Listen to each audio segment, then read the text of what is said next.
Light Arts and Culture Committee meeting will come to order. It is 9:32 a.m., January 17th, 2025. I'm Alexis Mercedes Ring, chair of the committee. Will the committee clerk please call the roll? Councilmember Moore. Present. Councilmember Saka. Councilmember Strauss. Present. Councilmember Solomon. Present. Chair Rink. Present. Chair, there are 4 members present. If there is no objection, the agenda will be adopted. Hearing no objection, the agenda is adopted. Welcome everyone to the Sustainable Arts and Culture Committee. Thanks for being here this morning. This is my second time chairing this committee, and I want to begin by recognizing Councilmember Solomon. This is his first time sitting on this committee, so that no longer makes me the most junior council member up on the dais. Time really moves fast up here. Welcome. Thank you. And as I told our colleagues last week, I'm committed to working with you and the wider committee on issues pertaining to public utilities, climate and sustainability, arts and culture, including our public servants who work in these departments over the next several months.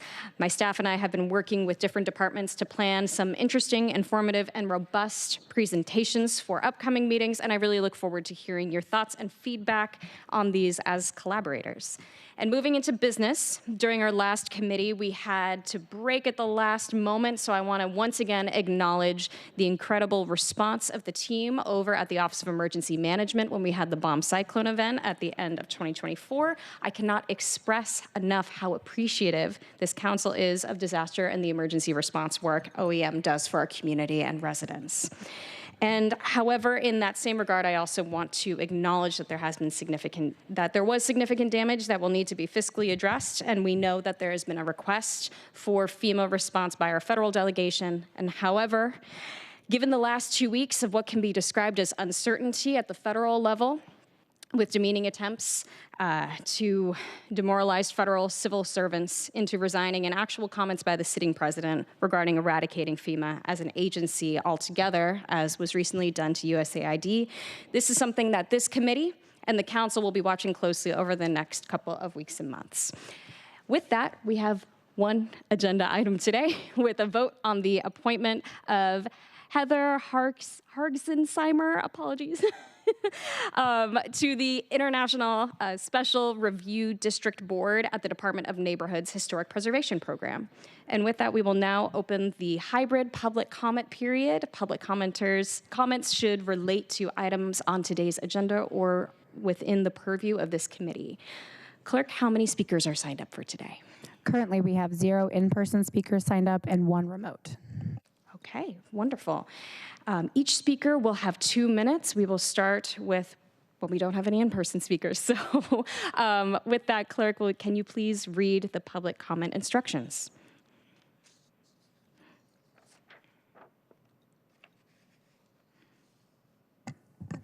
The public comment period will be moderated in the following manner. The public comment period is up to 60 minutes. Speakers will be called in the order in which they registered. Speakers will hear a chime when 10 seconds are left on their time. Speakers' mics will be muted if they do not end their comments within the allotted time to allow us to call on the next speaker. The public comment period is now open, and we will begin with the first speaker on the list. David Haynes. This first speaker is David Haynes.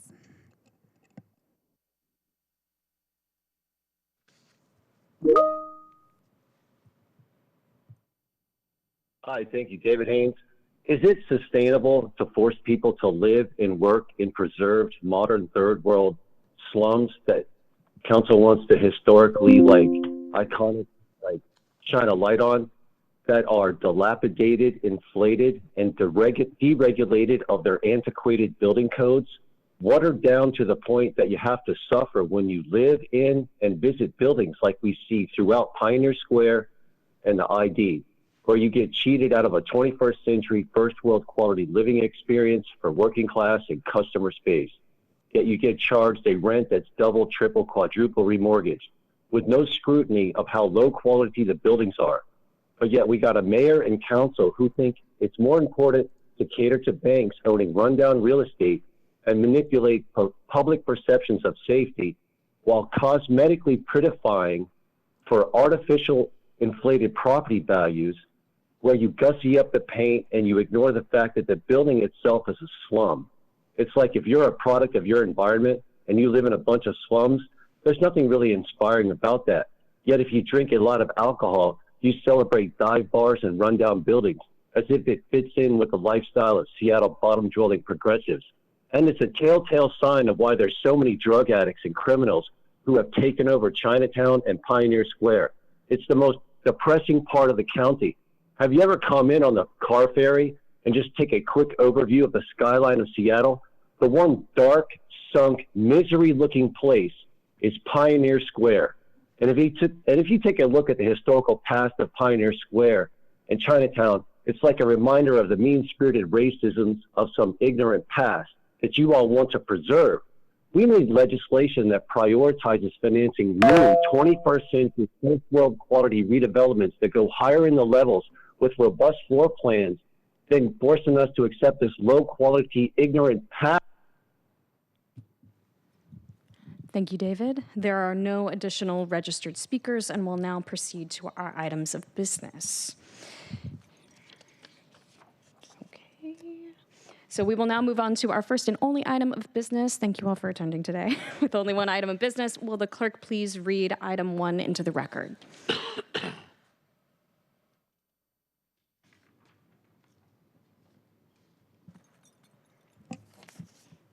Appointment 03071, reappointment of Heather Harsheimer as member International Special Review District Board for a term up to December 31st, 2026. Wonderful. For the committee's context, the International Special Review District is one of Seattle's 8 historic districts established through ordinance in 1973 to preserve the Asian American heritage, history, and character of the neighborhood and encourage the rehabilitation of areas for pedestrian-oriented business and housing. Rebecca Frestedt, the International Special Review District and Columbia City Landmark District Coordinator with the Historic Preservation Program at the Department of Neighborhoods, is here to speak on the behalf of Heather. Welcome, Rebecca.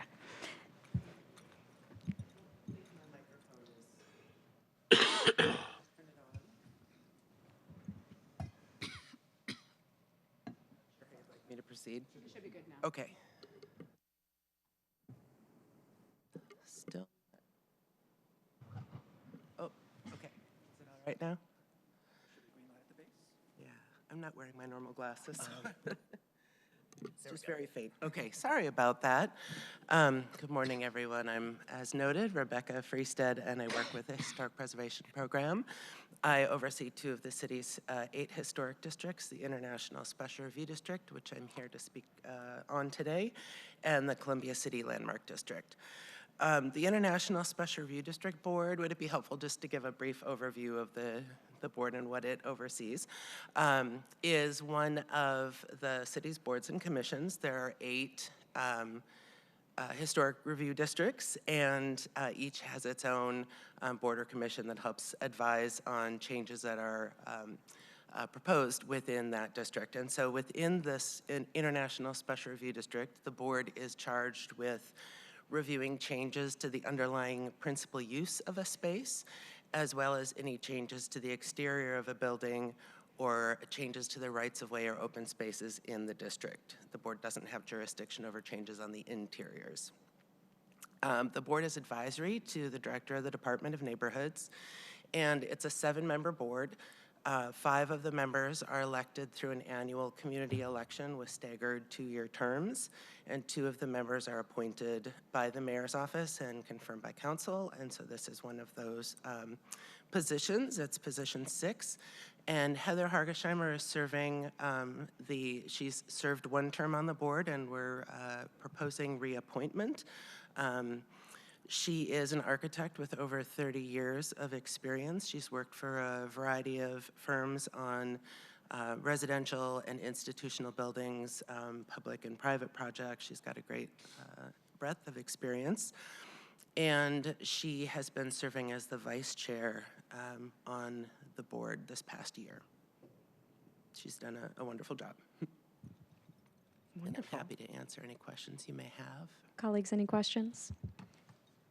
Chair, Mayor. Recognizing Councilmember Strauss. Yeah, just sharing. I had the opportunity to work with Heather maybe 6 or 7 years ago when I was staffing Sally Bagshaw on the All House, which was a project down in Pioneer Square. I can't speak more highly of Heather, her capabilities, abilities, and just if Heather's watching, thank you for your volunteer service to our city. Thanks. Thank you, Councilmember Strauss. Colleagues, any other comments or questions? Wonderful. Well, thank you for that overview, Rebecca, and for coming before us today. I move that the committee recommend confirmation of appointment 3071. Is there a second? Second. Seconded to recommend confirmation of the appointment. Any final comments? Wonderful. Will the clerk please call the roll on the committee recommendation to confirm the appointment? Councilmember Moore, Aye. Councilmember Saka, Councilmember Strauss, Yes. Councilmember Solomon, Aye. Chair Rink. Yes. There are 4 in favor, 0 opposed, and 0 abstentions. Wonderful. The motion carries, and the committee recommendation that the appointments be confirmed will be sent to the February 11th City Council meeting. Well, we have reached the end. Oh, thank you. Thank you. We have reached the end of today's robust meeting agenda. Is there any further business to come before the committee before we adjourn? Hearing no further business to come before the committee, we are adjourned. It is 9:43.